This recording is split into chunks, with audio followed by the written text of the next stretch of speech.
తగ్గించిన వ్యూస్ ఇంకోటి తగ్గించే ఈకో. ప్రశస్తమైన సమయానికి మనం వచ్చాం. దేవుడు మనతో మాట్లాడే సమయానికి వచ్చాం. దేవునికి మహిమ కలుగుగాక. హల్లెలూయా. దేవుడి దినము మనతో మాట్లాడుతున్న సందర్భం ఏంటంటే, దాని గురించి మనం పెద్దగా ప్రస్తావన తీసుకురాకూడదు, కానీ కొందరు మనుషులు అలా ఉన్నారు కనుక దాన్ని తీసుకురాక తప్పదు. ఈ దినము దేవుడు మనతో మాట్లాడుతున్న అంశం ఏంటంటే బ్రహ్మరాక్షసి. విన్నారు ఎప్పుడేనని? ఏమండి, బ్రహ్మరాక్షసి లేదా పాట మీ పిల్లలు సరిగా మాట్లాడట్లేదు అనుకో, 100 సార్లు చెప్పినట్లేదు అనుకో, ఏమంటారు మీరు? రే బ్రహ్మరాక్షసుడా, ఏమే బ్రహ్మరాక్షసి, నాకు చెడగొట్టావే అనలేదు ఎప్పుడు? విన్నారప్పుడు మాట. బ్రహ్మరాక్షసి అంటే అర్థం ఏంటంటే రాక్షసులకే రాక్షసి. కొంతమంది విశ్వాసం కూడా అలాగే ఉంటారు, విశ్వాసాలకే విశ్వాస అయిపోతారు. బ్రహ్మరాక్షసి. ఒక రోజంట 3 స్నేహితులు ఒక ఊరు వెళ్ళి వ్యాపారం చేసుకుని వద్దామని వారు కొన్ని చెంచులు పట్టుకుని, నీళ్ళ బోట్లు పట్టుకుని అడవి ప్రాంతం గుండా ప్రయాణం ప్రారంభించారు. సరిగా వినండి. ప్రయాణం ప్రారంభిస్తే ఈ అడవి రాత్రంతా తిరుగుతున్నారు, పగలు తిరిగారు. కొంత దూరం వెళ్ళేటప్పటికి రాత్రి అయిపోయింది. రాత్రి అయిన తర్వాత వాళ్ళు ప్రయాణం చేస్తే ఏమవుతుంది? సింహాలు పుళ్ళు తింటాయి వాళ్ళు. కాబట్టి వారు వెళ్తున్న మార్గంలో ఒక గృహం ఉందండి, పాడైపోయిన గృహ. ఆ గృహలోకి వెళ్ళి తలదాచుకుందామని చెప్పేసి ఆలోచించిందంట. అయితే మీరు వెళ్ళేటప్పుడు ఆ మార్గం మధ్యలోనూ ఒక గడ్డపార, ఒక చేట, ఒక తాడు దొరికిందంట. ఏంటి చెప్పండి? ఈ మన మధ్య ఉన్నాయి కదా, తలలో తెచ్చుకుంటాం. మీకు ఏం దొరికింది? ఒక గడ్డపార, ఈ పేనా వెళ్ళాడు పైలు ఈ చివరి, అది ఆ చివరి ఒక గడ్డపార, చాట, తాడు దొరికింది. ఎందుకైనా మంచిది, అడవి మార్గాలు అవుతున్నాయి కదా, ఎందుకైనా ఉపయోగపడతాయేమో అని చెప్పేసి పట్టుకుని వెళ్ళారట. వెళ్ళేటప్పుడు చీకటి పడిపోయింది. గృహలోకి వెళ్ళారు, గృహలో దాక్కున్నారట. సరే, వీళ్ళు ఇంకా నిద్రపోలేదు, ఇంకా స్థిమించుకోలేదు. ఈ లోపల ఒక పెద్ద బ్రహ్మరాక్షసి వచ్చిందంట. ఎక్కడికి? గృహ తాలూకా ద్వారం దగ్గరికి. ఎవరు లోపల? రండి బయటికి, నా సంగతి మీకు తెలియదు, నమిలేస్తాను, మింగేస్తాను, కొరికేస్తాను అంటుందంట. ఈ ముగ్గురులో ఒకరు ఒకటికి కానీ ఒకరు గచ్చగచ్చ ఉడికిపోతూ భయపడిపోతానంట. బాబోయ్, ఇక్కడ రాక్షసులు కూడా ఉన్నాయేమో, ఏం చేస్తాయని చెప్పేసి. అందులో ఒకడు పాపం తెలివైన మాధవులాటుడు. దేవుని స్తోత్రం. ఎవరులాటుడు?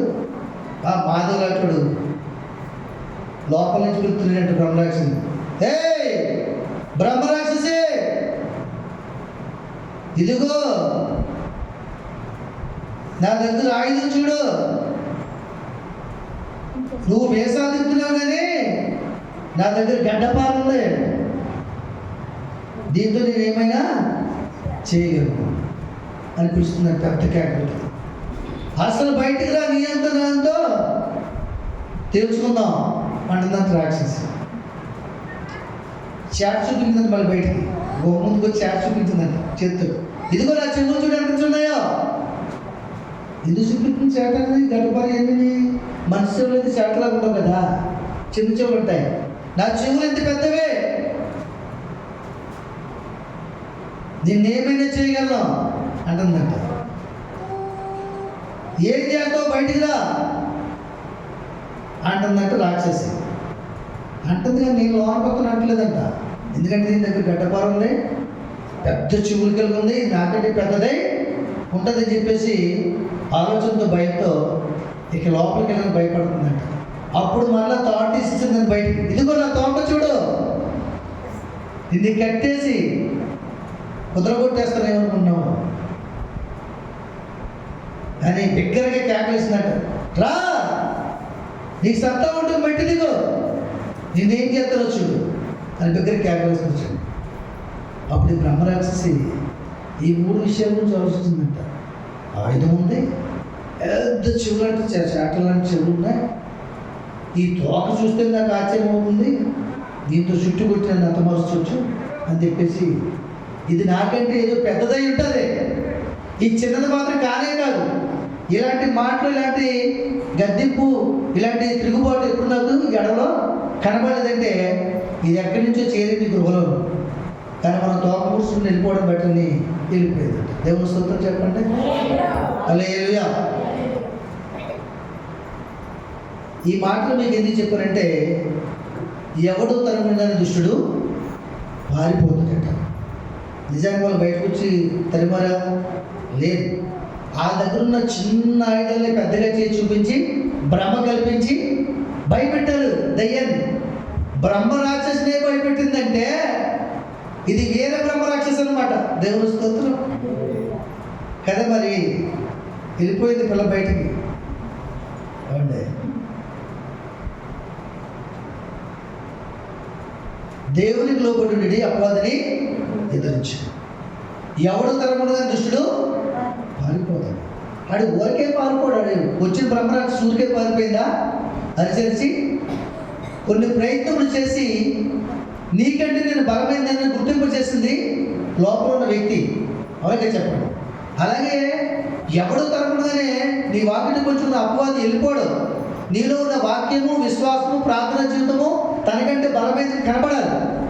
అప్పుడు వారు పారిపోతారు. అలాగే చెప్పండి. దేవునికి మహిమ కలుగుగాక. చూడండి యాకోబు పత్రిక. మనం ఈ భూమి మీద చేయవలసిన పని ఏంటి తెలుసా? మనం ఈ భూమి మీద దేవునికి చేయవలసిన పని ఏంటంటే ఆయనకి లోబడి ఉండాలి. ఈ భూమిని ఏర్పాటు చేస్తున్న అపవాదిని ఎదిరించాలి. దేవుని స్తోత్రం. హల్లెలూయా. చూడండి యాకోబు పత్రిక 4వ అధ్యాయము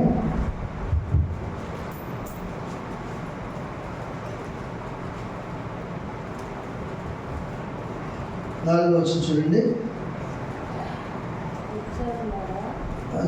7. కాబట్టి దేవునికి లోబడి అపవాదిని ఎదిరించుడి, అప్పుడు వాడిని ఎదిరించి. చూసారు, విన్నారా? కాబట్టి దేవునికి లోబడి అపవాదిని ఎదిరించు. అప్పుడు ఎవరి నుంచి పారిపోతారంట? మీ వద్ద నుంచి పారిపోతారు. దేవుని స్తోత్రం. దేవునికి లోబడిన వాళ్ళు ఏముంటుంది? దేవుని శక్తి. దానియేలు దేవునికి లోబడి ఉన్నాడు, దేవుణ్ణే మహిమపరిచాడు, దేవుణ్ణే గణపరిచాడు, రాజు ఆజ్ఞను తిరస్కరించాడు. కాబట్టి ఆయన ఏమనుకున్నగానే భూమిలోకి వెళ్ళగానే వాటికి ఏమైనా నిద్రించి రాత్రంతా కూడా దానియేలుకి సెక్యూరిటీగా చేసే సింహాలు. దేవుని స్తోత్రం. నిజానికి అవి దానియేలు మీద పడితే తెల్లవారికి అంగులు మాంసం ముక్కు కానీ అంగులు ఎముక ముక్కు కానీ తగ్గుతుంది. ఏమండి? ఆ శక్తి, బలము, ఆ కాపుదల పద్ధతి ఎలా వచ్చింది? రాజును ప్రేరేపించే అపవాది శక్తి వాటి నుంచి వెళ్ళిపోయింది. దేవుని స్తోత్రం. హల్లెలూయా. కాబట్టి దేవునికి లోబడి అపవాదిని ఎదిరించు. దేవునికి లోబడి ఉన్నటువంటి అర్థం ఏంటి? ఆదివారం క్రైస్తవుడు దేవుడి సన్నిధికి రావాలని దేవుడు ఆజ్ఞించడం లేదా? ఇచ్చడం లేదా? ఇచ్చాడు. మరి ఆదివారం పనికి వెళ్ళిపోతున్నారంటే వాళ్ళు దేవునికి లోబడి ఉన్నారా? అపవాదికి లోబడి ఉన్నారా? అపవాదికి లోబడి ఉన్నారు. కాబట్టి వారి ఇంట్లోంచి సైతం వెళ్ళడం, వాడి పీఠం అక్కడే. ఇంకా అర్థమవుతుందా? అవునంటారు కదంటారా? ఎవరైతే దేవునికి విరోధంగా జీవిస్తారో, విరోధంగా అంటే నువ్వు వ్యభిచారం చేయక్కర్లేదు, పాపం చేయక్కర్లేదు, మొక్కర్లేదు, బూతులు మాట్లాడక్కర్లేదు. ఏ దేవుడు నిన్ను ఆదివారం దేవుడి సన్నిధికి వెళ్ళమన్నాడో అది నువ్వు దొంగిలిస్తే అది దేవునికి విరోధమైన పాపమే. అవునంటారా కాదంటారా? మాట్లాడాలి మీరు. అవును. ఒకవేళ దేవుడి సన్నిధికి వెళ్తూ ప్రార్థన చేయకపోతే కూడా పాపమే. దేవుని సన్నిధికి వెళ్ళిన ప్రతి ఒక్కరు ఏం చేయాలి? వారి కొరకు ప్రార్థన చేయాలి, ఇతరుల కొరకు ప్రార్థన చేయాలి, దేశం కొరకు ప్రార్థన చేయాలి. దేవునికి లోబడి అపవాదిని ఎదిరించాలి. దేవునికి మహిమ కలుగుగాక. దేవునికి లోబడకపోతే అపవాదిని ఎదిరించలేవు. కొంతమంది సేవకులు పరిశుద్ధ గ్రంథంలో దేవుని శక్తిని కలిగి దెయ్యాలను వెలగొట్టారు. మరికొంతమంది ఆ శక్తిని బయట చూపించాలని దేవుని శక్తి లేకుండానే, దేవునికి లోబడకుండానే దెయ్యాలను వెలగొట్టగానే వెళ్ళారు. ఏం చేసింది దెయ్యం? కొట్టిందా లేదా? ఎవరిని? అతను సేవకుడే, ఇతను సేవకుడే. ఇతను కానీ తేడా ఏంటి? ఇతను దేవుడు లోబడినాడు, అతను దేవుడు లోబడి లేకుండా లోబడినట్టుగా ప్రజల మధ్య ఆశ వేసుకుని దేవుని శక్తిని చూపించాలనుకున్నాడు. దేవుని శక్తి అతన్ని ఎడబాసిపోయిన సంగతిని గ్రహించలేక ఉన్నాడు. దేవుని స్తోత్రం. హల్లెలూయా. కాబట్టి దేవునికి లోబడి ఉంటే మనకు వచ్చే మేలేంటి తెలుసా? దేవుని శక్తి మనలో ఉంటుంది. దేవుని శక్తి మనలో ఎప్పుడైతే ఉందో అపవాది క్రియలు మన మధ్య జరగవు, మన దేవుని మీద జరగవు. ఏ రోగం మన నిలబడి చేయదు, ఏ ఆపద మనకు రాదు. నువ్వు జీవించడానికి సుఖ జీవిత సంవత్సరంలో దీర్ఘాలు దేవుడు నిన్ను నింపుతాడు. అంటే నీ దేవుడు ఆయన ఆలయంగా మలుచుకుంటాడు. దేవుని స్తోత్రం. హల్లెలూయా. కాబట్టి దేవునికి లోబడి ఉంటే ఎన్ని వేల్లో నీ పేదరికాన్ని తీసేస్తాడు. ఆయన ఐశ్వర్యం కనుక ఆయన ఐశ్వర్యం అందరికీ ఇస్తాడు. ఆయన రాజ్యం మీద అప్పదత్వం ఇస్తాడు, వారసత్వం ఇస్తాడు, ఆశీర్వాదానికి వారసులుగా చేస్తాడు. అబ్బా ఎన్ని వేల జీవితకాలం చెప్పలేము దేవుడికి లోబడి ఉంటే. లేబడి ఉండడానికి నువ్వు ఏమైనా డబ్బులు ఖర్చు పెట్టాలా? చెప్పండి. ప్రతి ఆదివారం 1000 రూపాయలు ఖర్చు పెట్టాలా? ఇతరులు చూడండి, వాళ్ళకి ఏ పూజ 1000 రూపాయలు ఖర్చు పెట్టిన అన్ని పట్టుకెళ్తారు, పళ్ళు పలహారాలు. ఏమండి సుభద్రమ్మ గారు, పళ్ళు పలహారాలు కొనుకెళ్తారు ఇతరులు. మీరు ఎప్పుడైనా సేవకుడి దగ్గర మంత్రి దగ్గర పళ్ళు తెచ్చారా అంటే సుభద్రమ్మ గారు కాదు, మీ అందరి గురించి చెప్తున్నాను. గతంలో ఆ భక్తులోంచి వచ్చారు. మీరు వచ్చారు లేదా? ఏ ఆలయానికి వెళ్ళినా పళ్ళు పట్టుకెళ్ళారు, ఏమండి పువ్వులు పట్టుకెళ్ళారు, కుంకుమ పట్టుకెళ్ళారు. ఇవన్నీ పట్టుకుంటామంటారు మిమ్మల్ని. దేవుడు ఆయన బుద్ధవి. ఆయనకి ఏం కావాలి? నీ హృదయం కావాలి, ఆయన లోబడే మనసు కావాలి. ప్రతి ఆదివారం దేవుని సన్నిధిలో నువ్వు కనబడాలి. దేవుడికి మహిమ కలుగుగాక. ఇక్కడ బయట ఉన్న వారిలో పిల్లలు ఉంటారు, ఇక్కడ తల్లిదండ్రులు కానీ భార్య భర్తలు కానీ ఉంటారు. కనీసం వారం ఒకసారి వీడియో కాల్ చేసుకుంటారు, చేసుకోరా? చెప్పండి. చూడకపోతే మనసు ఏం చేస్తుంది? పీకేస్తుంది. అవును కదా? చూసి మాట్లాడాలి. ఎందుకంటే వాళ్ళు ఎంత శరీరమైనారు, రక్త సంబంధులు ఉన్నారు కాబట్టి ఆ భారాన్ని ప్రేమ దేవుడే పెట్టాడు. అది తప్పట్టు నేను. అలాగే వారం దినాలు నువ్వు లోకంలో గడిపో సైతం దగ్గర. ఇప్పుడు నువ్వేం చేయాలి? దేవుడి సందుకు రావాలి. తప్పన ఆ మనసు నీకు పేకారు, ఆ మనసు రావాలి. అప్పుడు దేవుడి లోపల ఉంటావు, అపవాదిని ఎదిరిస్తావు. దేవుని స్తోత్రం. హల్లెలూయా. మరొక మాట చూపిస్తాను చూడండి. 1 పేతురు పత్రిక 5వ అధ్యాయం.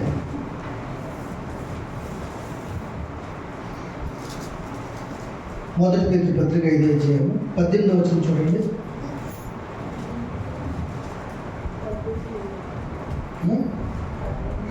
5వ అధ్యాయం ఒక్క నిమిషం.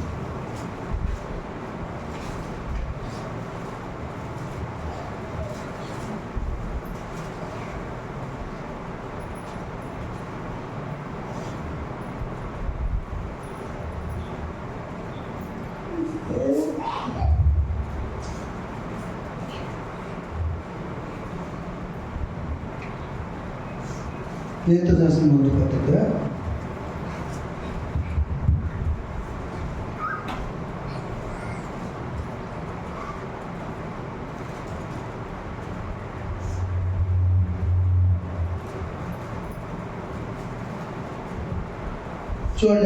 8వ వచనం చదవండి. 18 కాదు 8వ వచనం. నిర్భరమైన బుద్ధి గలవారై మెలకుగా ఉండి మీ విరోధి అయిన అపవాది గర్జించు వలె ఎవరి ముందునని వెతుకు తిరుగుచున్నాడు. చూసారా? కాబట్టి నిర్భరమైన బుద్ధి గలవారు ఉండాలట, మెలకుగా ఉండాలట. మీ విరోధి అయిన అపవాది గర్జించు సింహం వలె ఎవరి ముందునని వెతుకుచూ తిరుగుచున్నాడు. అక్కడ అపవాదం అనగానే కింద ఒక సంఖ్య రాయబడి చూడండి. అక్కడ రెండో కేసు ఉంది. ఏముంది అక్కడ? అనగా సాతాను. దేవుని స్తోత్రం. ఏం కలిగి ఉండాలంటే మనం దేవునికి లోబడి ఉండాలి, అపవాదిని ఎదిరించాలి. దేవునికి లోబడి అపవాదిని ఎదిరించాలంటే నిబ్బరమైన బుద్ధి కలిగి ఉండాలి. ఏం కలిగి ఉండాలి? నిబ్బరమైన బుద్ధి, స్థిరమైన మనసు, స్థిరమైన విశ్వాసం కలిగి ఉండాలి. మన బుద్ధి చంచలత్వంగా ఉండకూడదు. దేవుని సన్నిధికి వెళ్ళాలనుకున్న రోజు మరే పని ఒప్పుకోకూడదు. ముందు రోజే నిర్ణయం తీసుకోవాలి. ముందు రోజే నిబ్బరం కలిగి ఉండాలి. ఎంతమంది వచ్చి భ్రమ పెట్టినా బతుమన్నా మనం ఆ సమయాన్ని వారికి ఇవ్వకూడదు, దేవునికే ఇవ్వాలి. నిబ్బరమైన బుద్ధి.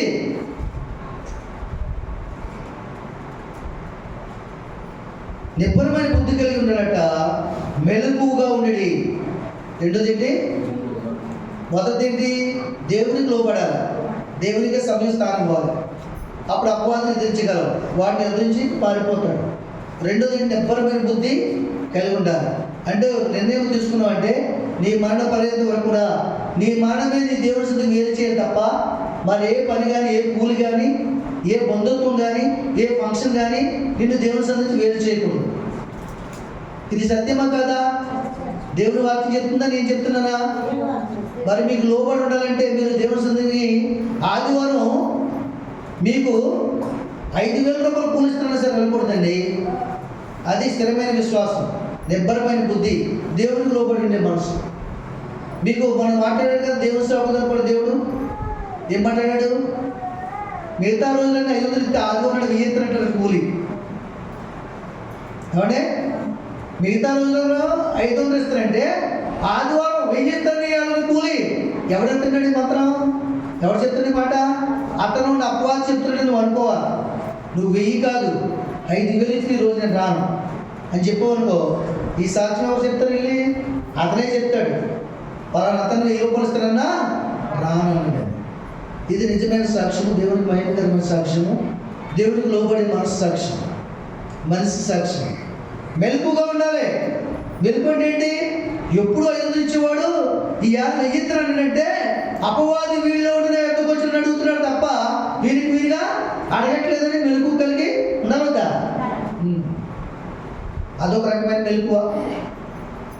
6 రోజులు బాగానే ఉంటావు, ఆ 7 రోజులు దేవుడి సన్నిధికి వచ్చేది నీకు ఏదో బలహీనత వస్తుంది. ఆ బలహీనతని కనిపెట్టుకోవాలి. కనిపెట్టుకుని ప్రార్థన చేసుకుని దేవుడి సన్నిధికి వచ్చేయాలి. వచ్చినప్పుడు ఆ బలహీనతని దేవుడే తీసేస్తాడు. దేవుని స్తోత్రం. 18 సంవత్సరాలు నడుము బలహీనపరచు దయ్యం కలిగి ఉంది కావున ఉందా లేదా? 18 సంవత్సరాలు ఒక వారం తర్వాత ఒక వారంలో ప్రభు ఆ మందిరానికి వెళ్ళాడు. ఆ ఒక్క వారం రాలేదనుకోండి, ఆవిడ స్వస్థపరచబడినా చెప్పాలి మీరు, ఆమెలో ఉన్న దెయ్యం పోనా పోదే. ఆ ఒక్క వారం కూడా వెళ్ళింది కనుక యేసు ప్రభు వెళ్ళి మొట్టమొదటి ఆమె చూసాడు, విశ్వాసం చూసాడు. అమ్మా, నీ బలహీనత నుంచి నువ్వు విడిపించబడుతున్నావు, నువ్వు లేచిన దగ్గర నడిచిరా. చెప్పలేదు దేవుడు మైపరచండి. ఎంత గొప్ప సంగతి! ఆ రోజు కనుక వెళ్ళకపోతే ఆమె ఒక రోజు 2 రోజుల 18 ఏళ్ళ నుంచి నడుము వంగిపోయి బలహీనపరచబడుతుంది, ఏ పని చేయనట్లేదు.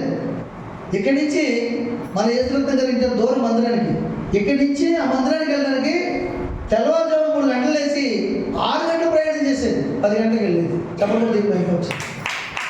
కానీ నీకు నాకు వచ్చే పద్ధతులు అంటే కాదే, చిన్న చిన్న పద్ధతులే, వాటిని మనం స్మరణ తెచ్చుకోకూడదు, వాటిని లెక్క చేయకూడదు. దేవునికి ప్రదాస్థం ఇవ్వాలి. దేవుని స్తోత్రం.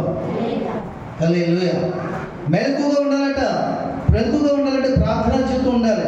నువ్వు ఈ విరోధి అయిన అపవాది గర్జించడం వల్లే ఎవరిని మింగుదని తిరుగుచున్నాడు. దేవుని స్తోత్రం.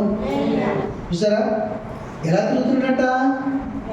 ఆకలితో ఉన్న సింహాలు ఉంటుంది, గాండ్రు కొని గర్జిస్తుంది. అవునగా చెప్పండి. ఆకలితో ఉన్న సింహాలు ఉంటుంది, గాండ్రు కొని గర్జిస్తుందండి. ఆకలితో వచ్చిన భక్తులకి ఆకలి తగ్గించుకొచ్చి మంచిగా ఇవ్వకపోతే మహాకోపంతో, అలాగే అపవాది ఈ లోకంలో ఎవరిని మింగేస్తాను, నేను ఎవరిని మింగాలా, అని ఆలోచనతో తిరుగుతున్నాడంట. ఈ లోకంలో 2 రకాల జనాలు ఉన్నారు. వినండి, సరిగ్గా వినండి. ఒకటి దేవుని ఎరిగిన జనము, అపవాది జనము. 2 దేవుని ఎరిగిన జనము, దేవుని జనము. వాడు ఆలోచన ఏంటి? ఎవరిని మింగుతున్నా అని కనపడుతున్నాడు. ఏమండి, వాడి జనాన్ని మింగుతాడా వాడు? చెప్పండి మీరు. వాడి జనములు వాడిని మింగుతారా? మింగడ. వాడు ఆలోచన ఎవరి మీద? మన మీదే. వాడు ఆలోచన ఎవరి మీద? మన మీదే. ఎవరిని మింగుతున్నా అని ఆలోచన చేస్తున్నాడు. ఉదాహరణకి ఇప్పుడు ఇక్కడ మన పైన ఉన్నాడు అనుకోండి, ఎవరిని మింగుతున్నా అని ఆలోచన చేస్తున్నాడు అనుకోండి, ఈ రాత్రి ఎవరిని తీసుకెళ్ళిపోవాలనేది. వాక్యం ఉంది, జ్ఞానం నుంచి చక్కగా వాక్యం వింటున్న వారిని ఎవరు ఏం చేయలేడు. కానీ ఇక్కడే ఉండి ఇంటికాడ ఉన్న డబ్బుల మీద, కూర మీద, కుటుంబం మీద ఆలోచన ఉండి, రావాల్సిన కూలి పని మీద ఆలోచన ఉండి, పనికి ఆహారపడకుండా డబ్బు రావాలని ఆలోచన ఉండి, ఎవరైతే ఆగపరచిపోయి వాక్యాన్ని వినబడగా మనసును పక్కతో పట్టించుకుంటారు, ఆగ పట్టుకుంటాడు తక్కువని చెప్పకూడదు. దేవుని వైపు వచ్చి పట్టుకుంటాడా? ఇప్పుడు తోవలో నలుగురు నడిచేద్దాం అనుకోండి, తోవ తిన్నగా తిరిగి చూస్తూ నడిచేవాడు బాగానే వెళ్తాడు. ఆగ మనసు నడిచేవాడు గోతులు పడతాడు. పడతా అమ్మా పడతాడు. కారణం ఏంటి? వాడు ఆత్మపే. అలాగా విశ్వాసంలో ఎవరు బలమైన వాళ్ళు ముట్టలేడు. వాడు విశ్వాసంలో సరిగలిపోతున్న వారిని, అపవాదిని ఎదిరించలేని వారిని, ప్రార్థనా జీవితం లేని వారిని, మర్యాద క్రమంగా ఆరాధనకి వెళ్ళలేని వారిని వాడు తప్పగా పట్టుకుంటాడు, మింగుతాడు. వాడు ఏ రూపంలో మింగుతాడు తెలియదు. వాడు రోగంతో మింగుతాడా, త్రాగుడని వ్యసనంలో పెట్టి మింగుతాడా, యాక్సిడెంట్లో మింగుతాడా? దాన్ని ఏం లేదు, మింగేసాడు. మొన్న తెలుసా మీకు సంగతే? మింగడం లేదా? మన పల్లయ్య మింగాడు. అతను విశ్వాస కాదు, కానీ అతనికి ఎందుకు వచ్చింది? అది అతను వ్యసనం బట్టి వచ్చింది. కానీ క్రైస్తవులు ఏంటి వ్యసన పనులు అయితే వాళ్ళ అపవాది మింగుతాడు. మింగడా? మరి పౌలు గారు మింగడా అనుకోవచ్చు. బయట జనాలు అందరినీ మింగాడు అని ఈయన మింగడా అనుకోవచ్చు. నన్ను మింగుతాడు. ఎప్పుడు? ఏం తప్పిపోతే ఈ మింగడం అందరికీ మింగుతాడు. అందరికొస్తుంది మరణం. అది కాదు, నిజమైన మరణం ఉంది, రెండవ మరణం. దాన్ని తప్పించుకోవడానికి ప్రయాసం. ఇది కూడా దేవుడు ఇచ్చిన ఆయుష్కాలం కొనసాగాలి. మనం మధ్యలో చనిపోకూడదు. మన అవధేతులు బట్టి మధ్యలో చనిపోకూడదు. మన పాపాలు బట్టి మధ్యలో చనిపోకూడదు. దేవుడి ఇచ్చిన ఆయుష్కాలం అంతా కూడా దీర్ఘాయుతో నింపబడాలి. నాకు తెలిసిన కుటుంబం మోహన్ తాలూకా భార్య ఫ్యామిలీ, ఆవిడ ఎస్తేరమ్మ గారు పేరు. ఆవిడకి ఇప్పుడు కనీసం ఒక 90 ఏళ్ళు ఉంటాయి. ఆవిడ కొడుకు చనిపోవడం మొన్న. కొడుకు చనిపోయాడు. ఫస్ట్ బ్రెయిన్ ఆపరేషన్ చేశారు, తర్వాత మెడలారాలు ఆపరేషన్ చేశారు. ఆ తర్వాత బలహీనత వచ్చింది, గుండెకి చేయకుండా గుండె ఆపరేషన్ జరగకుండా చనిపోయాడు. కారణం ఏంటి తెలుసా? ఎంతమంది చెప్పినా సరే వ్యసనం విడిచిపెట్టలేదు. భార్య గుడ్డకి డబ్బు ఉంటుంది, శుభ్రం తాకుండా కూర్చుంటాడు. అతను వ్యసనం, అతను విశ్వాసి, అవిశ్వాసి కాదు. అపవాది ఆ వ్యసనం ద్వారా మింగాడు. దేవుని స్తోత్రం. మీకు అబద్ధం నిజం. మొన్న నేను వైజాగ్ నుంచి వచ్చేటప్పుడు బండి వస్తున్నప్పుడు 10 సార్లు పడుకున్నాను. నేను 10 సార్లు పడుకున్నాను బండి రన్నింగ్లో ఉండి. అయినా దేవుడు నన్ను కాపాడాడు. చెప్పడం అలా ఉండిపోతుంది. ఉన్నారు అసలు ఎంత గొప్ప విషయం. కానీ దేవుడు దాన్ని కాపాడకపోతే ఇక్కడ ఉంటానా? నన్ను మింగేసేవాడు.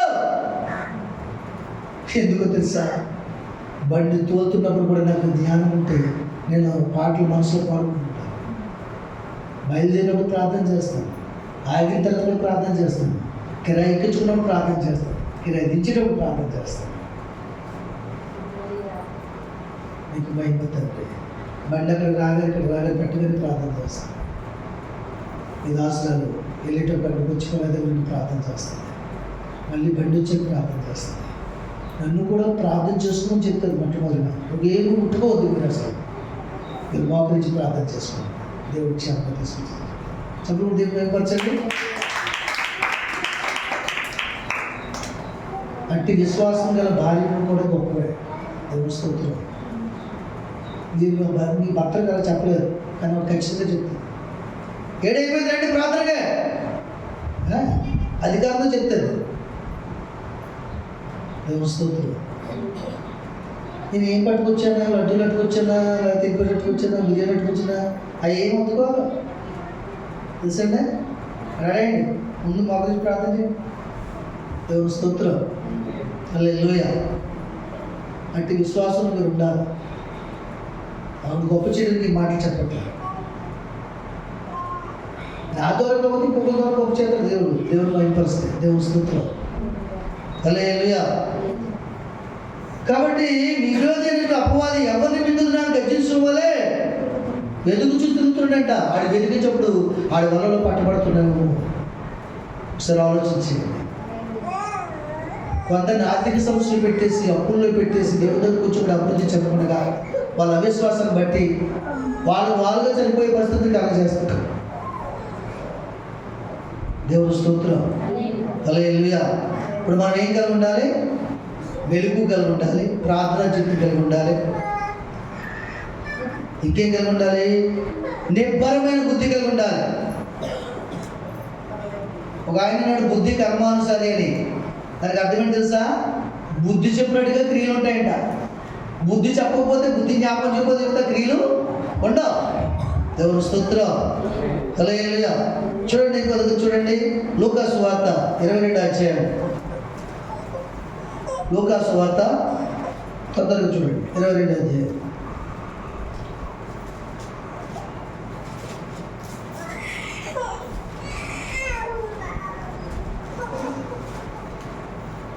అధ్యాయము 31వ వచనం చూడండి.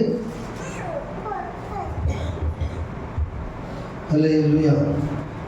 సీమోను సీమోను, ఇదిగో సాతాను పట్టి గోధుమల వలె జల్లించుటకు మిమ్మును కోరుకొనును కానీ మీ నమ్మిక తప్పుకోకున్నట్లు నేను నీ కొరకు వేడుకుంటుని. నీ మనసు తిరిగిన తర్వాత నీ సహోదరులను స్థిరపరచుమని చెప్పాను. దేవునికి మహిమ కలుగుగాక. హల్లెలూయా. సాతాను మనల్ని ఏం చేస్తానంట? ఏమండి? సీమోను సీమోను, ఇదిగో సాతాను బట్టి గోధుమల వల్ల జల్లించుటకు మిమ్మల్ని కోరుకుంటున్నాడు. సరే, ఏం చేస్తానంట? గోధుమల వల్ల జల్లించడానికి కోరుకుంటాడంట. వాడి చేటలో జల్లిస్తాడట, లేదా వాడి జల్లిలో జల్లిస్తాడంట. వాడి జల్లిడేది తెలియదా మీకు? వాడి జల్లిడి తెలియదా? వాడి చేట తెలీదా? మనం నివసిస్తున్న ఈ భూలోకమే వాడు జల్లిడి చేట. అందులో జల్లించడానికి వాడు కోరుకుంటున్నాడంట. జల్లించి ఏం చేస్తాడు? జల్లించిన చేస్తాడు అన్నానే. ఏమంటే వాళ్ళు సంచులు వేసుకుంటారు. అంటే సంఘంలో అవిశ్వాసులు ఎవరు, విశ్వాసులు ఎవరు జల్లిస్తున్నాడు వాడు. మీకు అర్థమవుతుందా? వాక్యానుసారమైన జీవితం ఎవరికి ఉంది? ప్రార్థనా జీవితం ఎవరికి ఉంది? విశ్వాసం ఎవరికి ఉంది? మందిరాన్ని ప్రేమించేవారు ఎవరు? దేవుడిని ప్రేమించేవారు ఎవరు? దేవుడిని ప్రేమిస్తున్న చెప్పుకుంటూ వ్యాఖ్యల వల్ల జీవించేవారు ఎవరు? లోకానుసారంగా జీవించేవారు ఎవరు? లోకస్తుతో కలిసిపోయి లోకపాలు చేసేవాళ్ళు ఎవరు? అన్నీ జల్లిస్తున్నాడంట. దేవుని స్తోత్రం. జల్లించిన తర్వాత ఏం చేస్తాడు? ఈ లోకంలోనే ఉన్నాను, నాతోనే ఉన్నాను, నా క్రియలే చేస్తాను. కేవలం దేవుడిని అనుకున్నారు తప్ప నా క్రియలే చేస్తున్నారు, నా ఆలోచనలు కలిగి ఉన్నారు, నా విధులను నెరవేరుస్తున్నారు, దేవుని విధులు నెరవేరుస్తున్నారు. కాబట్టి వీళ్ళు నా సంబంధమే కానీ దేవుని సంబంధం కానే కాదని తీర్మానం తీసుకుని వాడు భ్రష్టాత్మకి ఏం చేస్తాడు? నిన్ను అప్పగిస్తాడు. ఎప్పుడైతే అప్పగించాడో నీకు వాక్యం అయితే ఇష్టమంతో, సన్నిధి అంటే ఇష్టమంతో, నామకార్థ జీవితం వెళ్దామని అనిపిస్తుంది. ఈ 4 రోజులే పనులు కదా, ఆ పాస్టర్ గారు అలాగే పేలుతాడు, ఆయన మనకి ఏమైనా ఇస్తాడా? ఇలా రకరకాల ఆలోచనలు అవిశ్వాసమైన వారికి భక్తికి వస్తాయి. అలాంటి వాళ్ళు ఏం చేస్తారంటే వాడు వశపరుచుకుని వాడి గృహాల్లో సమస్యలు అందిస్తాడు, ఇబ్బందులు కలిగిస్తాడు, పిల్లల మాటలు చేస్తాడు, వాళ్ళు వశపరుచుకుంటాడు. నీకు నెమ్మది ఉండదు, శాంతి ఉండదు, సమాధానం ఉండదు. ఆఖరి నువ్వు సంపాదించింది సిల్లి సంచిలో వేస్ట్ అయిపోతుంది. దీనివల్ల నీకు ప్రయోజనం లేదు. ఏమండి?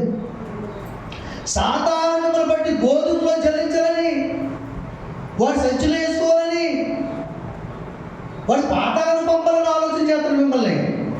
అయితే నేను మీ కొరకు వేడుకుంటుంది, మీ కొరకు రోజు ప్రార్థన చేస్తాను. మీకు తెలియాల్సింది ప్రతి కుటుంబంలో ఉన్న ప్రతి వ్యక్తి కోసం.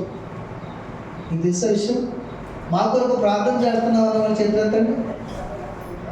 ఇద్దరు మిగతా వాళ్ళందరూ పాపం చేస్తున్నారు ప్రార్థన చేయడం అనేసి చెప్పండి. ప్రార్థన కూడా చేయలేదు మీరు, ప్రార్థన చేయట్లేదు మీరు. ప్రార్థన చేయకపోతే పాపం, ప్రార్థన చేయకపోతే సైతాను మీ గృహాల్లో ఉంటాడు. ఇక అర్థమవుతుందా? ప్రార్థన కంపల్సరీ చేయాలి. ప్రార్థన ఇంటిని వ్యక్తిని రోగాలు సైతాన్ సంబంధమైన క్రియలు ఏర్పాటు చేస్తాయి. పోనీ మీ కొరకు మా కొరకు మేము ప్రార్థన చేసుకుంటున్నాం అన్న వాళ్ళ చేతులు ఎత్తండి. మా కొరకు మేము ప్రార్థన చేసుకుంటున్నాం అన్నవాళ్ళు.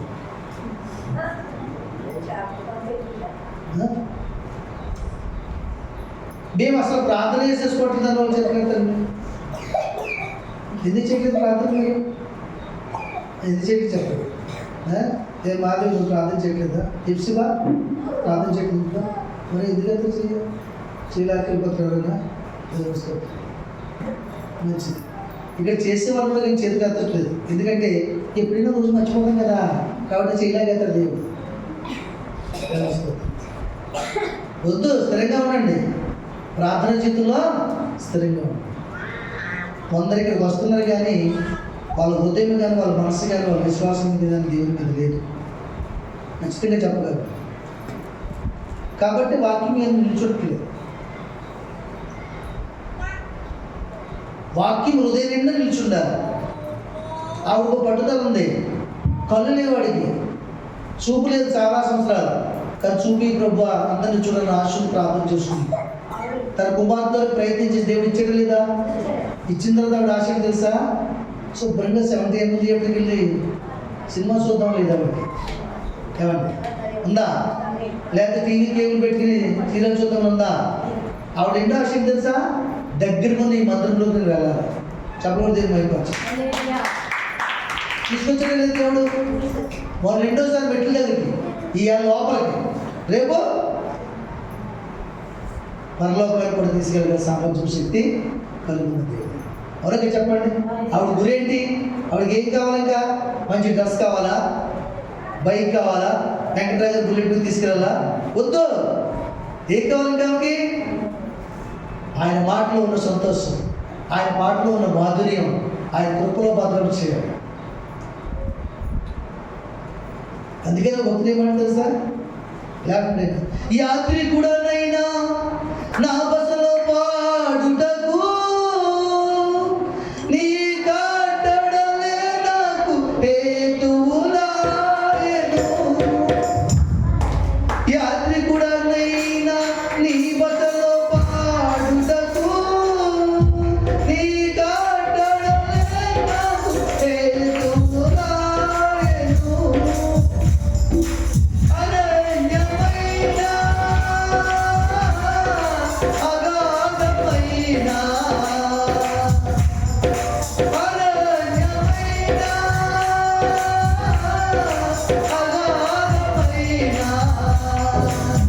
ఆదరించి హక్కున చేర్చితివే. ఆదరించి హక్కున చేర్చితివే. యేసయ్యా నా బాగుచోటు, యేసయ్యా నా బాగుచోటు నీవేనయ్యా.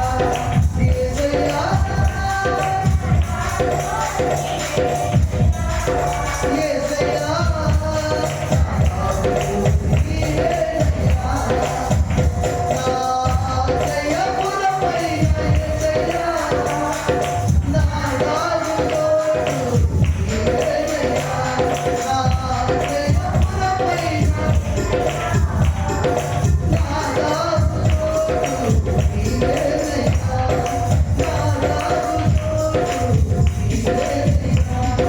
నా బాగుచోటు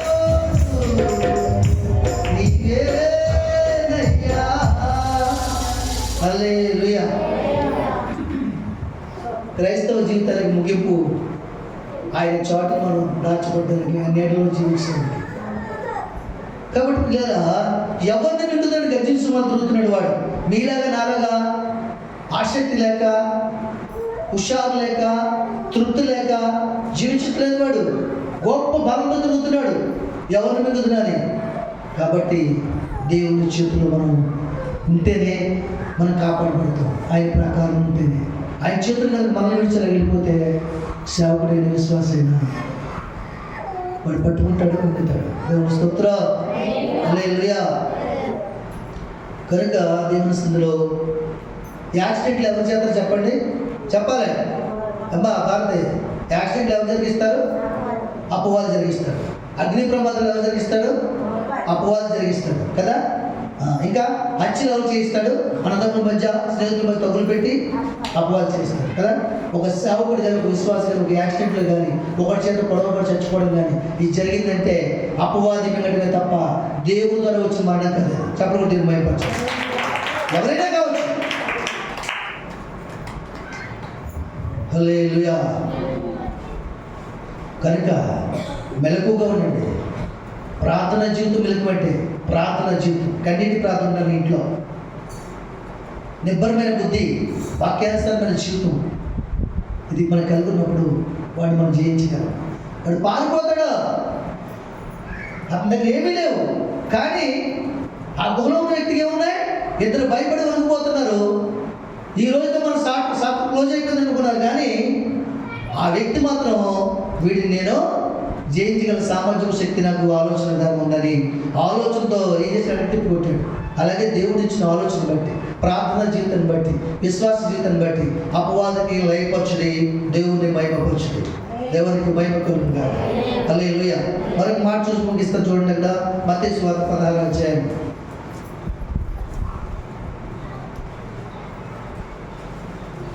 మత్తయి సువార్త 16వ అధ్యాయం 23వ వచనం చదవండి.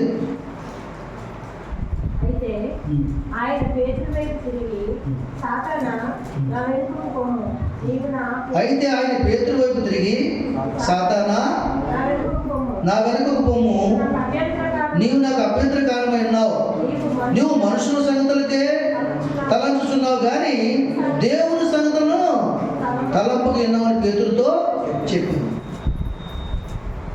ఈ మాట ఎవరితో అంటున్నారు?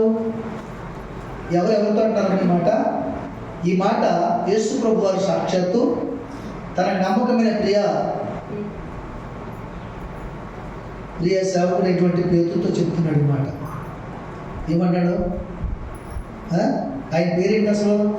సాతాను కదా. సాతాను అంటే సాతాను అంటారు, పేతురు అంటే పేతురు అంటారు. ఆయన పేరేంటి? పేతురు. కానీ దేవుడు పిలుస్తున్నాడు. దేవుడు సాతానా వెనక పొమ్ము అంటున్నాడా లేదా? అంటే పేతురు తెలీదా? దేవుడికి తెలుసు. ఆ మాట ఎందుకు అన్నాడు? ఇదిగో నా కాలం సంకుచితమైనది, నేను వెళ్ళిపోయే సమయము సమీపమైనది. ఇదిగో దేవుని రాజ్య బాధ్యత నీ చేతులకు అప్పగిస్తున్నాను. నేను వెళ్ళవలసిన సమయం ఉంది, నేను కూడా మరణించవలసిన సమయము ఉంది, తిరిగి లేవలసిన సమయం ఉందని చెప్తున్నప్పుడు పేతురుకి చాలా ఇష్టం యేసుప్రభు అంటే. ఇష్టం కాబట్టే ఆయన్ని పట్టుకోవడం వచ్చిన సైనికులు శివుదానికి వేసింది. త్వరగా చెప్పండి. ఈ మాట ప్రభు అనగానే ఆ మాటను జీర్ణించుకోలేకపోయాడు. అన్ని ఇంత మంచి మార్గం నడిపి నా ప్రభు, ఇంత మంచిగా నా డౌట్లు తీర్చి నా సత్యం నేర్పుతున్న ప్రభు, ఇంత మంచిగా పరిశుద్ధాత్మ శక్తులు నడిపిస్తున్న ప్రభు, నన్ను ప్రేమించి చేసేసి అనుకోవడం నాకు ఇష్టం లేదని ఒక మాట చెప్పాడు. మీరు అలా చనిపోవడం వీల్లేదు అంటాడు. కానీ యేసుప్రభు గ్రహించారు, ఇది పేతురు నోటి నుంచి వచ్చే మాట కాదు, కానీ సాతాను ప్రేరేపణతో వచ్చే మాట అని అక్కడ అంటున్నాడు.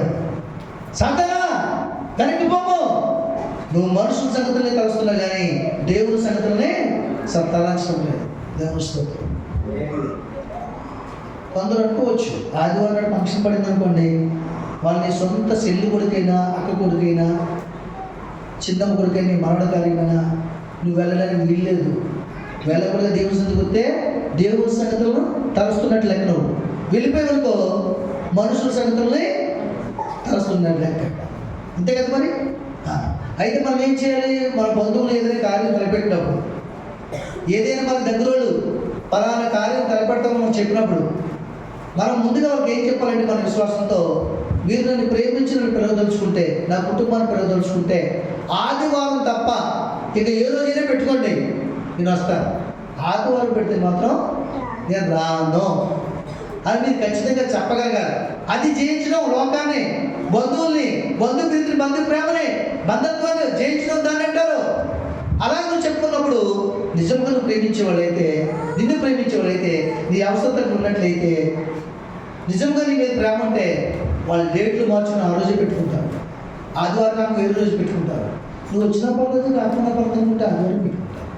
అవునా కదా అమ్మా? నువ్వు చెప్పావు కూడా వాళ్ళ ఎందుకు మాట్లాడంటే వాళ్ళ మీద ప్రేమ లేదు, వాళ్ళ మోట మీదే ప్రేమ ఉంది, వాళ్ళు లోపలికి పిలిచే సమయం మీదే ప్రేమ ఉంది.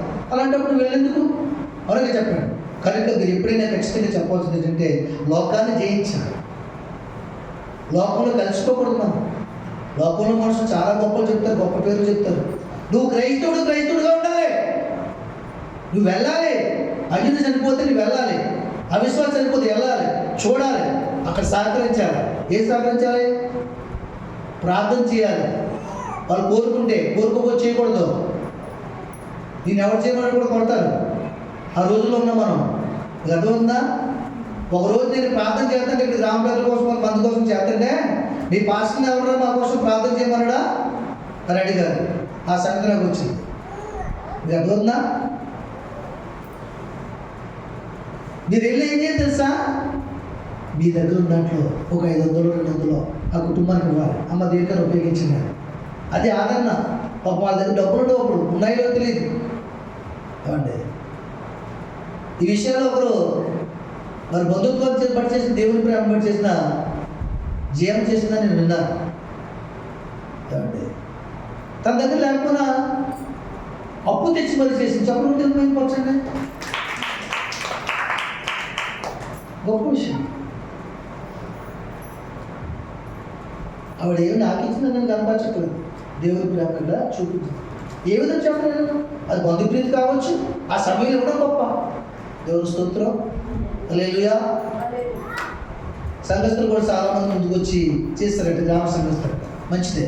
కానీ మనం వెళ్ళి ఏం చేయాలంటే వాళ్ళు పులుకోకూడదు. మనం నీ విశ్వాసం దాని బట్టి శ్రమలు వస్తే నీకు ఎలా వస్తే నీకు తెలియదు. తెలుసుకున్నప్పుడే దేవుడు మాట్లాడతాడు.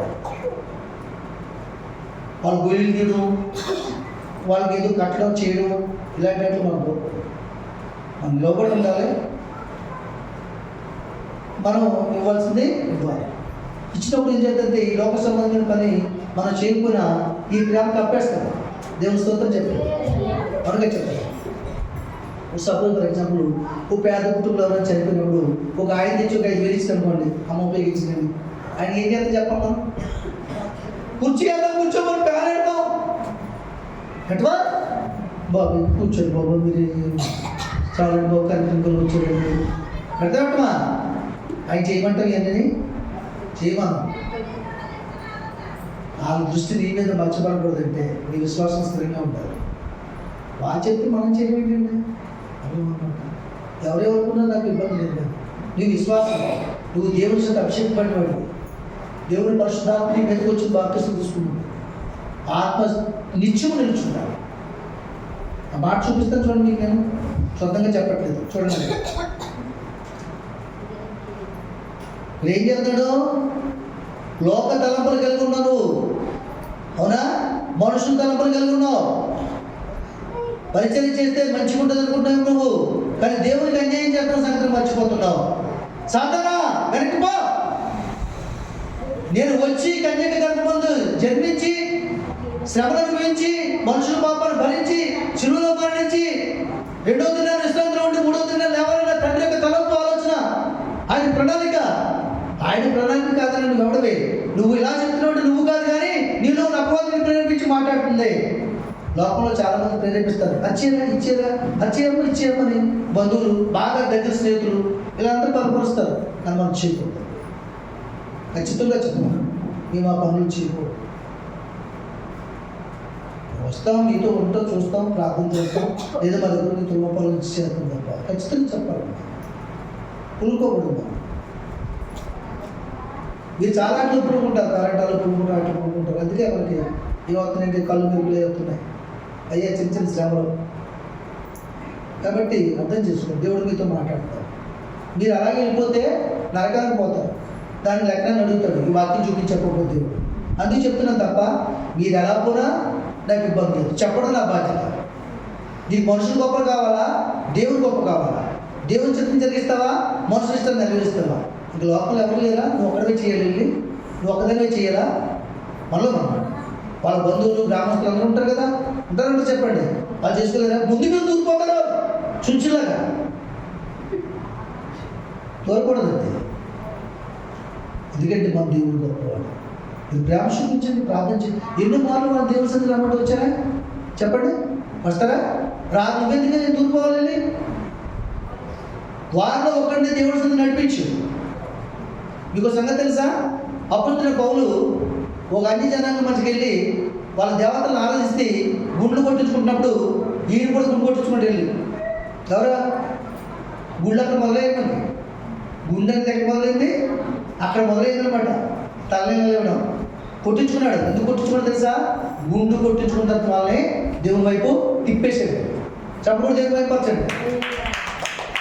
జీవనం దేవుని మాటని పక్కన పెట్టి కూడా మీ మాట మీద వచ్చాను నేను, ఇదిగో నా దేవుని యొక్క కృప, ఆయన మహిషం శక్తి బలం ఇదే ఉందని చూపించి వాళ్ళు వెంటనే ఏదన్నా దేవుని నడిపించడం లేదా? ఎందుకోసం అంటే నువ్వు క్రియ చేయు, ప్రేమలు క్రియ చేయి, వాళ్ళని మలచగలిగితే చెయ్యి. ఆ శక్తి నీలో లేనప్పుడు నీలో శక్తిని పోగొట్టుకోవద్దు. ప్రతిదీ కూడా ప్రార్థనాపూర్వకంగా వెళ్ళాలి.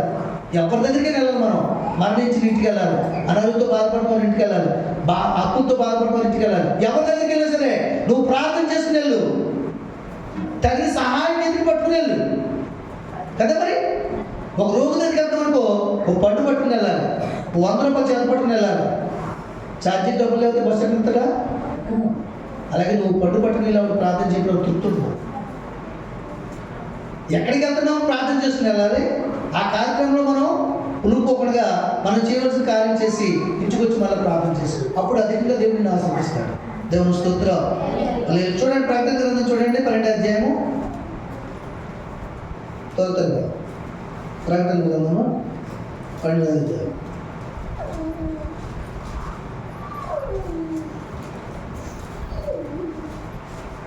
పన్నెండవ వచనం చూడండి.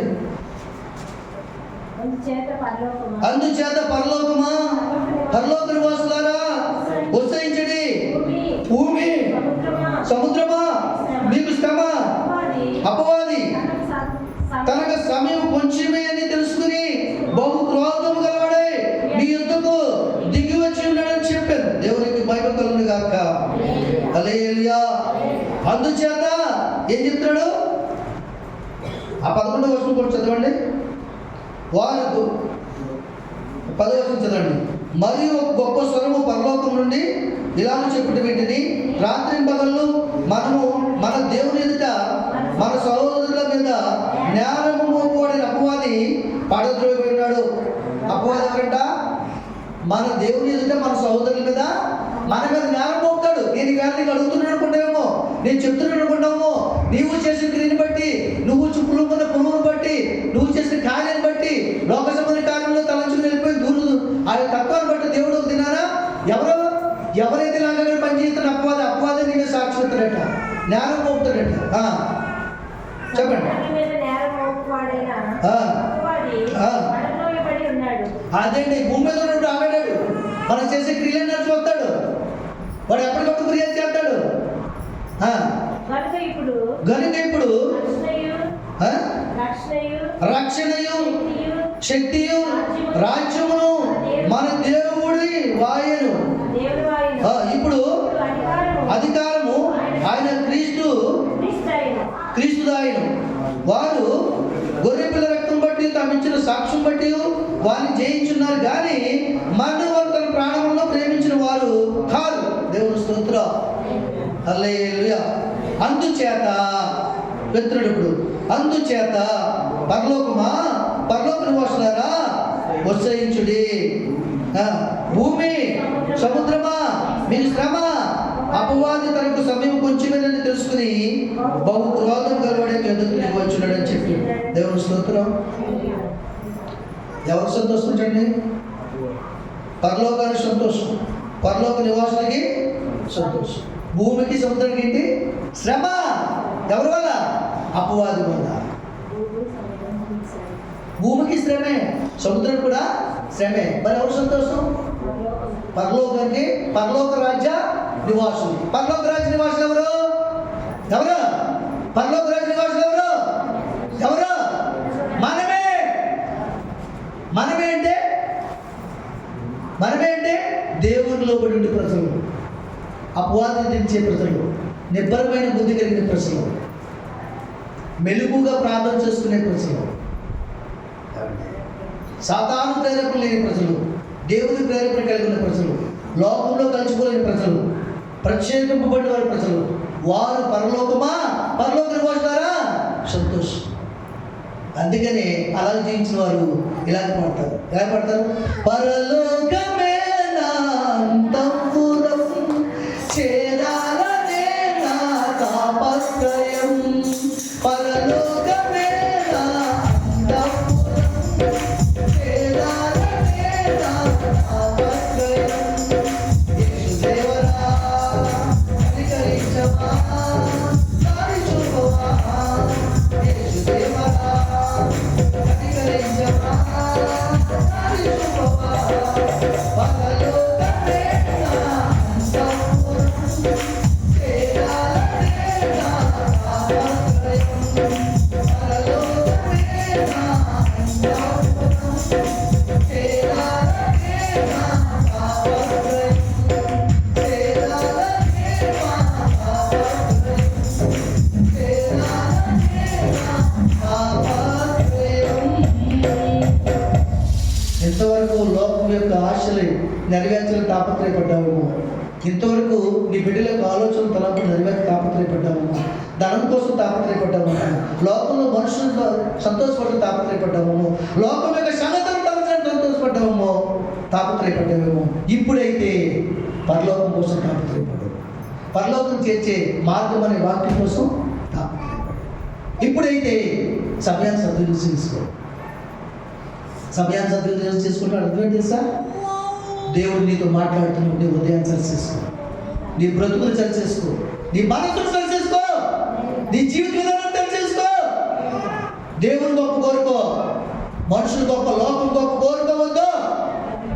కోరుకున్న లోకం ఒకసారి ముంచేస్తుంది, నిన్ను సముద్రంలో ముంచుతుంది, భూమిలో పెంపెడుతుంది, నిన్ను పైకి రాకుండా చేస్తుంది, నీ విశ్వాసం వేళకు ప్రకటించేస్తుంది, నీ పిల్లల శ్రమలు కలిగిస్తుంది అపవాది. ఏ కార్యం జరగట్లేదు నీ కుటుంబంలో, ఇప్పటికే విడిచిపెట్టు. చదువు లేని వాడికి ఉద్యోగం లేదంటే దానికి ఒక ధర్మం ఉంది. చదువుని వాడికి ఉద్యోగం దొరకలేదు ధర్మం ఉందా? విశ్వాసం ఎప్పుడు కూడా ఆలోచనగా ఉండాలి. విశ్వాసం ఎప్పుడు కూడా ధైర్యంగా ఉండాలి. విశ్వాసం ఎప్పుడు కూడా రొమ్ము పట్టుకుని అడగాలి. ప్రభు సన్నిధిలో ప్రార్థన చేయాలి. అట్టి జీవితం వరకు ప్రయాసపడి, అట్టి జీవితం వరకు తాపత్రయం. దేవుడిని ఆస్వాదించిన గాక, ఈ మాటల్ని వదిలి చేర్చబడి వాటి ప్రకారం జీవించిన గాక. ప్రార్థన చేసుకుందాం. పరిశుద్ధుడైన మా తండ్రి, ప్రేమ నమ్మకం లేని ప్రభా, గొప్ప దేవుడివి, మంచి దేవుడు, ధైర్యం ఇచ్చే దేవుడు, బలం ఇచ్చే దేవుడు, ఆదరించే దేవుడు అయ్యా. నీ వాక్యంతో మాట్లాడు, నీ బిడ్డలతో మాట్లాడు, నాతో మాట్లాడు, ఈ లోకంతో మాట్లాడు, ఈ గ్రామంతో మాట్లాడు తండ్రి. మనమందరికీ వచ్చును ఆయన మరణం నుంచి తప్పించిన ప్రభు అని యెహోవా చెప్తున్నా తండ్రి. అదే నిజమైన మరణము, అదే ప్రభా రెండవ మరణము. నాయన లోకము ఆశ గతించిపోతుందయ్యా. గతించిపోయి లోకము కొరకు, లోకం మనుషుల కొరకు నీకు విరోధమైన జీవితం బాధ తీసుకురండి నాయన. ఎన్నిసార్లు నీ గాయాన్ని రేపుతున్నావయ్యా, ఎన్నిసార్లు నాయన నువ్వు గమనిస్తున్నావయ్యా. లోకము కావాలంటే లోకంలో జీవించు, దేవుడి కావాలంటే దేవుడిలో జీవించు, వేషధారంలో జీవించొద్దు. దానివల్ల నీ భార్యకి శ్రమ, నీ కుటుంబానికి, నీ కుమారుని శ్రమ, నీ కుమార్తె శ్రమ, నీ కుటుంబానికి శ్రమ. ఆకాశమా సంతోషించు, పరలోకమా సంతోషించు, పరలోక నివాసులు సంతోషించు. భూమి, సముద్రము అందరూ వేషధారులారా నీకు శ్రమ చెప్తున్నాడు ప్రభు. ఎంతకాలం యేసుని మరలా చెప్పుగా పిలుస్తావు, ఎంతకాలం అని గాయములు రేపుతావు, ఎంతకాలం తెలియదని అడుగుతావు. ఆయన్ని యేసుక్రీస్తు నీ కొరకు మరణించడం తెలియదా నీకు? యేసుక్రీస్తు నీ కలవరిలో బలైపోవడం తెలియదా నీకు? వేషధార వల్ల జీవించు, నీ బ్రతుకుని మార్చుకో, నీ బుద్ధిని మార్చుకో, నీ జీవితాన్ని మార్చుకో. ఎప్పటికైనా సమయం పోరాడు సద్వినియోగం చేసుకో. రేపటి దిన భర్త కాదు, ఈ దినమే భర్త. రేపు అనేది రూపం లేదు, నేడు అందరికీ అర్థం లేదు. ప్రియులారా, ఒకసారి ప్రభు యొక్క జ్ఞాపకం చేసుకోండి ప్రేమని. నీ కొరకు నా కొరకే కదా, నీ కొరకేదని యోచించవా? యేసయ్య కొరకు జీవించవా? నీ కొరకేదని యోచించవా? యేసయ్య కొరకు జీవించవా? కారుచున్నది యేసు రక్తము, కాలువలై కారుచున్నది మన యేసు రక్తము, కారుచున్నది యేసు రక్తము, కాలువలై కారుచున్నది యేసు రక్తము, కాలువలై కారుచున్నది యేసు రక్తము. రేపు ప్రార్థన చేయి, చిన్న ప్రార్థన వాక్యం ఇచ్చేది.